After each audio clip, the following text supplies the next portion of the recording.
abrazar un árbol.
Cordial saludo, o como harían los militares, hace saludo.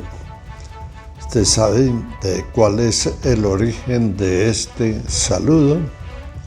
Antiguamente, los caballeros en los torneos y en sus tareas en las diferentes cortes de Europa donde trabajaban, por allá en la Edad Media, usaban unos cascos. Y esos cascos tenían una visera que a duras penas les permitía ver, y esos cascos de metal los utilizaban para los torneos, para proteger la cara y los ojos principalmente. Cuando comenzaba el torneo, los caballeros que iban a competir se presentaban, pero tenían que identificarse. Y entonces levantaban la visera del casco, ese metálico, esa visera que están viendo en este momento, la levantaban, se miraban el rostro y volvían y la bajaban. Eso era como un saludo. Con los siglos desaparecieron esos cascos, esas armaduras que utilizaban ellos, y quedó el saludo. Hola, soy fulano de tal, cordial saludo. Lo usan especialmente los militares. Bienvenidos a estos cuentos de la noche. Cuentos son fantasías, cosas raras que pasan que uno no sabe ni puede identificar fácilmente o probarlas fácilmente, pero hacen parte de lo que es el mito, la leyenda del pasado, del presente y del área urbana hoy en día. El programa de hoy, estos cuentos de la noche, lo hemos titulado Mientras dormía o Mientras dormimos, y vamos a hablar de cosas raras que pasan de pronto cuando nosotros dormimos. Ya hablamos de militares, del saludo, de la transformación de este saludo. Hablemos, o les voy a contar la historia de un militar.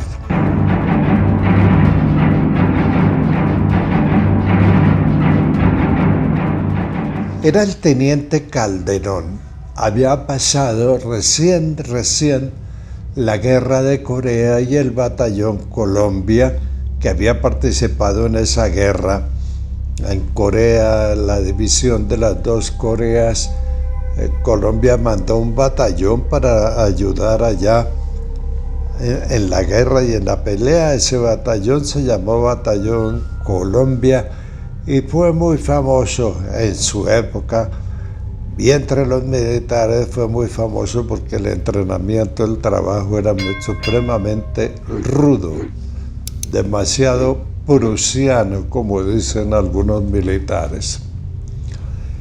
Al regreso de ese batallón Colombia en su sede en Bogotá, mientras cada cual cogía para su casa y eso, estuvieron acuartelados. El batallón Colombia estuvo acuartelado. Y entre los miembros de ese batallón Colombia estaba alguien de apellido, ahí se me olvidó Eh, el teniente Calderón estaba listo para ascender a capitán, le había ido muy bien la guerra, se había distinguido, le habían dado medallas al teniente Calderón. Él era un hombre muy rígido, muy prusiano, todo se cumple, cuadriculado a morir, si no se hace así, no se hace. Y en esa época se utilizaban mucho los castigos físicos en las Fuerzas Armadas, sobre todo en el Ejército, en la Marina también. El teniente Calderón era experto en aplicar castigos físicos. Había un castigo que se llamaba la tabla. El fulanito, el soldado que metía la pata o la embarraba, le daban su tablazo, y el teniente Calderón era experto en darlo de la forma que más les dolía. La letra con sangre entra, eso era el dicho antiguo. Qué horror, a mí me tocó la reglita en la mano. El teniente Calderón se hizo famoso porque era muy duro en los castigos y él se encargaba siempre de castigar a la gente. Entre esos miembros del Batallón Colombia había un soldadito. Un soldado que se había distinguido mucho en su trabajo militar, era de origen humilde, boyacense. Y este muchacho alguna vez fue objeto de un castigo por parte del teniente Calderón, y él dice que fue con sevicia. El término no se usaba en esa época, pero fue demasiado duro. El caso es que le pegaron sus tablazos en la colita y este muchacho boyacense se puso iracundo. Dijo, aquí este señor no me la va a ganar. El joven, el soldado castigado y resentido, por boca de su mamá había conocido algunos artilugios raros. Algunos artilugios que antiguamente se usaban en las familias, de características, podemos decir, mágicas, pero eso era muy secreto porque la iglesia no lo permitía. La mamá de este muchacho era de origen indígena y el muchacho también. Esa noche, una noche después del castigo, resentido y brava como estaba, se salió al patio del batallón donde los tenían, no tengo ni idea de dónde era, tenían acuartelado a la gente. Se salió y por allá estuvo haciendo cosas raras y dice que levantaba los brazos y balbuceaba y se echaba puchos de aguardiente en la boca y los escupía. Y bueno, la noche estaba presente mientras él hacía eso. El teniente Calderón en su camarote, por llamarlo de alguna manera, en su piecita, en su cuarto, en su cubículo, se acostó a dormir placenteramente, pensando en que ya en unos días iba a ser capitán. Y se durmió. A las 3 de la mañana, el teniente Calderón, desnudo, completamente en pelota, apareció caminando por la carrera séptima de Bogotá, al lado de una avenida muy grande y muy famosa que se llama la Avenida Jiménez. La séptima es una avenida importante de la ciudad de Bogotá. En pelota. En esa época, por razones de orden público y ese tipo de cosas, había PM o policía militar patrullando la ciudad, y los PM lo encontraron, lo llevaron al calabozo, no lo conocían, lo tuvieron allá, lo bañaron con agua fría, le pusieron alguna ropita y al fin alguien lo identificó y se fue. Él no supo, el teniente Calderón no supo qué fue lo que ocurrió, ni por qué salió en pelota, ni nada. Y todo eso le ocurrió mientras dormía.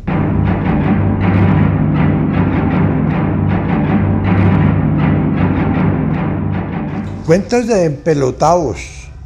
Están dormidos y aparecen empelotados. El siguiente cuento es una experiencia que se contaba antiguamente, hacia los años 60, en el barrio Las Ferias de la ciudad de Bogotá, y tiene que ver con un empelotado. Digamos que José o Juan José, o pongámosle un nombre, José, tenía su familia, pero era muy borracho, muy sinvergüenza, y sobre todo era muy grosero con su esposa y con sus hijas. Un día, sin que él supiera, llegó la suegra a la casa y llegó borracho, armó el escándalo, gritaba y todo eso, y la suegra salió a defender a sus nietas y a su hija, pero el borracho era poderoso. Insultó a la suegra, casi que trapeó al piso con ella, y bueno, se fueron a dormir. Y la suegra le dijo a la hija: tranquila, mijita, no se afane, déjelo que eso se lo vamos a quitar. Horas de la noche o de la madrugada, este señor borracho, peleador con la familia, grosero, fue encontrado en la iglesia de San Agustín, a muchos kilómetros de allí, en peloto en el atrio de la iglesia de San Agustín. Lo encontraron cuando abrieron las puertas de la iglesia para dar la misa que se oficiaba antiguamente a diario, no se oía en día. Lo encontraron allí. Se lo llevaron para una estación de policía muy cercana que se llama la estación de la 40. Y allá en la estación de la 40, pues hicieron lo que hacían siempre con la gente así como rara, lo desnudaron, estaba desnudo, lo bañaron con manguera de agua fría, el tipo gritaba, rezongaba y tenía unas manifestaciones como de loco, pero era explicando que él no era loco y que no sabía por qué estaba ahí, ni de dónde era, ni nada. Se lo llevaron para un sitio donde guardan los loquitos, o guardaban los loquitos, en un pueblito cercano a Bogotá que se llama Cibaté. En Cibaté lo tuvieron. En esa época los tratamientos, parece ser, no me consta, eso es lo que decía la gente, los tratamientos psiquiátricos eran terribles, había descargas eléctricas y ese tipo de cosas. Digo, repito, no me consta. Y el cuento agrega que lo tuvieron allá y al fin un médico que estuvo hablando con él se condolió de su situación y fue hasta el barrio Las Ferias, a la dirección que él le dio, a buscar y ver si lo que decía era verdad, a su esposa, a sus hijas. En la casa de este señor, de Juan, creo que lo bautizamos, estaban tranquilos y contentos porque la que trabajaba era la señora y la hija mayor, y llevaban la plata. El otro era un vago que vivía pidiéndoles plata para tomar trago y jugar, le fascinaba el juego. El médico efectivamente comprobó que sí, que se había desaparecido. La mujer y las hijas fueron a Cibaté y lo sacaron, le llevaron ropita y el tipo lloraba como chino chiquito. Lloraba y lloraba y lloraba, tanto que la mujer y las hijas también se pusieron a llorar de ver la tristeza de este hombre, de todo lo que le había pasado. La suegra lo miraba y se sonreía. ¿Qué fue lo que le hizo? Porque eso de estar dormido y despertarse en pelota en otro lado, ¿qué hizo el soldadito? ¿Qué hizo la suegra? Bien extraño eso. Dicen que es brujería, quién sabe, manejo mental, cualquier cosa. Pero esas historias de empelotados no solo figuran en el folclore colombiano, sino que también están a lo largo de Latinoamérica. Y eso le sucedió mientras dormían.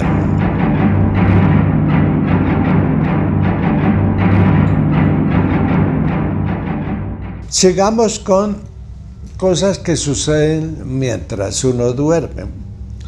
Y pueden suceder mientras duerme en los sueños. Un fulanito hacia el año 58-59 del siglo pasado trabajaba en Bogotá, juicioso, buena gente, con su familia. No era casado, pero vivía con el papá y la mamá. Eran descendientes de Opitas, del Huila, del departamento del Huila. Y bueno, él se acostó. Una noche se acostó. Y estando allí acostado, se despertó. Estaba dormido, pero se despertó en el sueño. No sé si me entienda. Y se vio en un pueblito pequeñito con una iglesia bonita, toda pintada de blanco. Y luego vio una casa y él preguntó: ¿dónde estoy? Estoy en Novo Huila.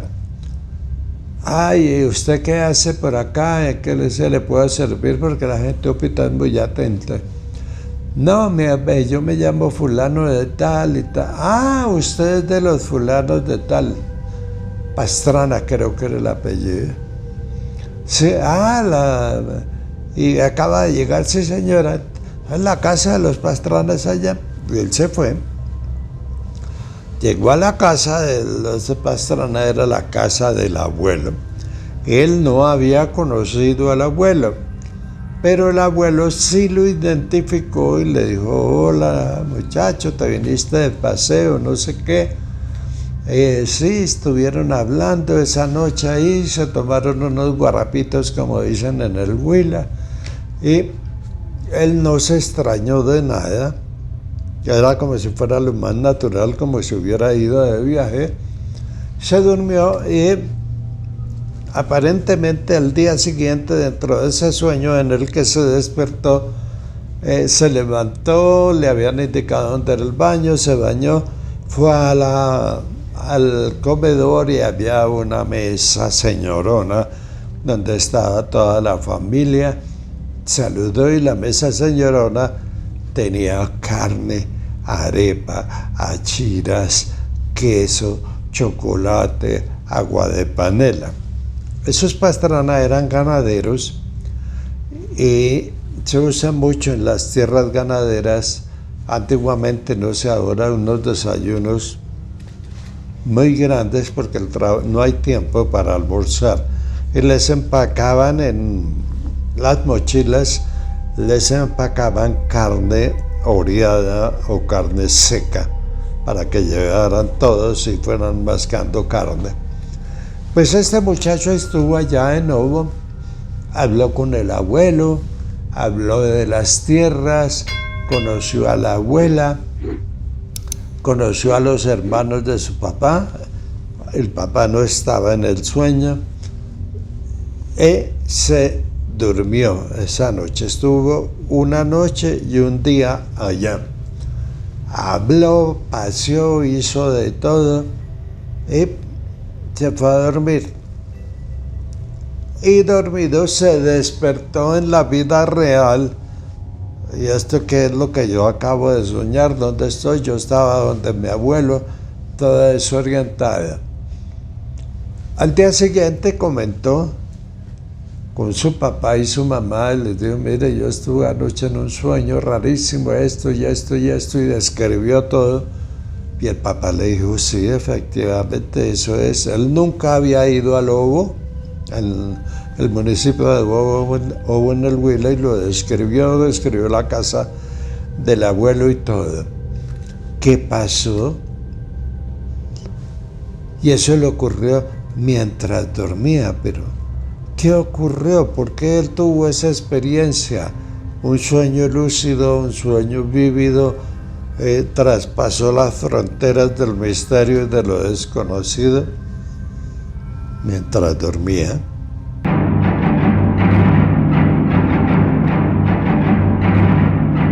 Mientras dormía.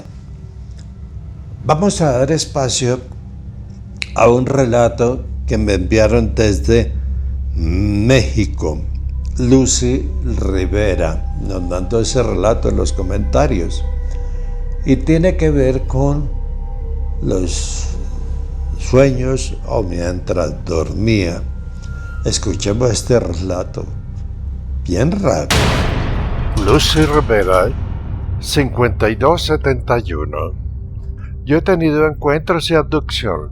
La más aterrorizante fue la que soñé una noche en un lugar en el campo, entre los estados de Zacatecas y Durango, en México. Ahí hay un lugar que es plano, y al fondo dos montañas de gran tamaño. En la parte del centro de estas dos montañas siempre se ve la salida de la luna. Esa noche, en mi sueño, yo estaba parada en ese lugar, y había un aire muy fresco, y el aire olía mucho al olor que el semidesierto deja escapar. Es un olor amaderado, con una delicada aroma a flores y almizclado. Ese olor es embriagador y existe. Bueno, estaba viendo esa luna gigante y llena. Yo la veía de color amarillo. Estaba extasiada cuando, de la nada, una chica como de unos 25 o 30 años llegó a mí y comenzó a gritarme completamente histérica, y me tomaba de los hombros, y mientras me sacudía gritaba: ¡Despierta! ¡Despierta! Yo siento que despierto y me empiezo a decir: ¿dónde estoy? ¿Quién es ella? En eso, un rayo de un color azul eléctrico muy brillante salió del cielo, la tocó y la desintegró. La hizo polvo. En ese momento yo sentí una descarga eléctrica muy fuerte y alcancé a sentir como si fuera cayendo del techo de mi habitación. Yo no sé de qué forma el techo estaba abierto. Caí en mi cama boca abajo y sentí que rebotaba en el colchón. Yo nunca duermo boca abajo. Luego desperté y me quedé unos segundos pensando qué había pasado. Mi corazón se aceleró. Pum, pum, pum, lo sentía y enseguida me di vuelta. Había luna, y esa luna iluminaba mi habitación. Encendí mi lámpara y todavía me quedé viendo el techo. No había ninguna huella de que yo hubiera caído por ahí. Ese lugar existe en México. Me gusta pasar por ahí, y si está la luna saliendo, es una visión increíble. Parece una pintura viva. Yo soy chofer y he pasado muchas veces por ese lugar. No puedo detenerme ya que es una zona peligrosa, pero bajo la ventanilla de mi camión y el olor de la noche es simplemente recogedor. Esto es lo que yo tengo registrado de mi sueño, pero no creo que fuese así. Esa mujer, la que me sacudía por los hombros, se les escapó a ellos de alguna forma y logró despertarme. Ellos seguramente me llevaban a algún lado y ella iba junto a mí, quizás otros más. La tecnología que ellos tienen para viajar en el tiempo y modificar la materia es extraordinaria. Además de que escogen el escenario que tú tienes registrado en la cabeza y que es el que más te gusta. Así eres más manipulable y dócil. La descarga eléctrica fue muy fuerte. La chica se desintegró y mi corazón se salió de pulso.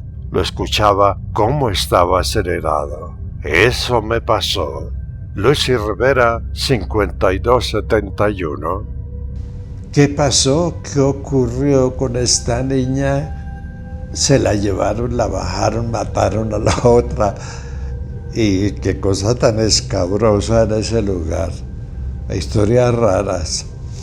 Vamos o sigamos a internacionales un poquitico con un comentario que me mandaron, pero desafortunadamente el nombre no me quedó entre las anotaciones que tengo y no sé dónde buscarlo porque ya son más de 300 videos, hay que buscar uno por uno a ver dónde fueron los comentarios.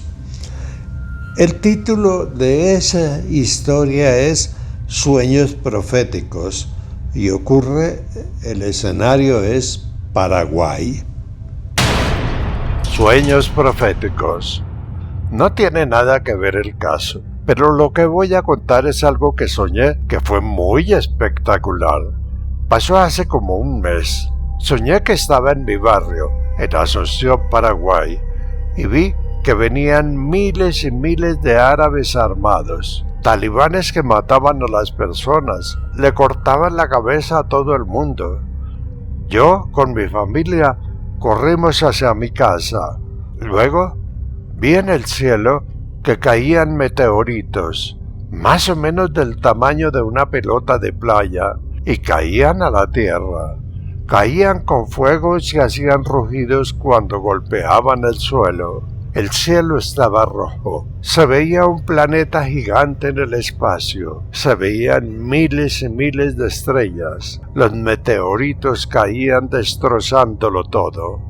Luego le dije a mi familia que entráramos a la casa para orar, porque ya era tiempo. Literalmente era el fin del mundo. Luego entramos a la casa y en ese momento desperté. Fue muy denso y real ese sueño. Lo que sentí fue bastante raro. Sueños proféticos. Esta historia de Paraguay, gracias a quien nos la mandó, perdóname si no lo puedo identificar, es recurrente. No sé si se acuerdan, en los cuentos de la noche hemos hablado mucho de eso, de que, bueno, ya, vamos a rezar porque esta cosa se acabó ya. Tuki tuki lulú, finito, pam, se acabó. Vamos a rezar, hay algunas señales dentro de el sueño, de lo que cuentan. Son sueños muy vívidos. Hay en nuestro canal una serie que se llama Sueños con ovnis. Bueno, llegamos al final. Esperamos que se hayan entretenido un poco. A todos ustedes, a los miembros, a los tobaristas, a todos, Viviana y yo, les deseamos una feliz noche y una semana llena de alegría y felicidad. Y no se olviden, cada vez que dan un arbolito por ahí pagando o solito, darle un abrazo.